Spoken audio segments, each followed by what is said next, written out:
Welcome to Chillin' 101. We hope this video helps. You'll start by making sure the watch is ready. Unlock it and confirm it has enough battery. Once done, open the watch app on your iPhone and go to My Watch General Wake screen so you can change wake behavior.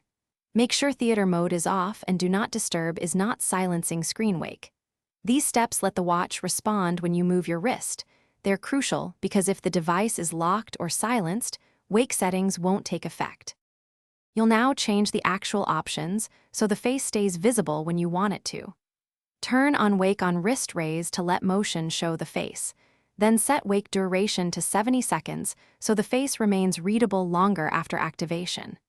If your watch supports always on, enable it to keep a dimmed face visible continuously.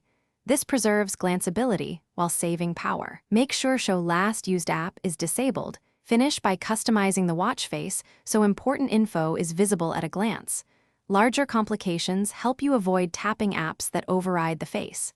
Enable tap to wake if you prefer touch activation. Once configured, test wrist raise and always on behavior to confirm it meets your expectations.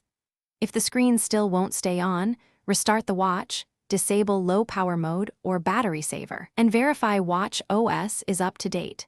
These common fixes resolve most issues when settings appear correct but don't work.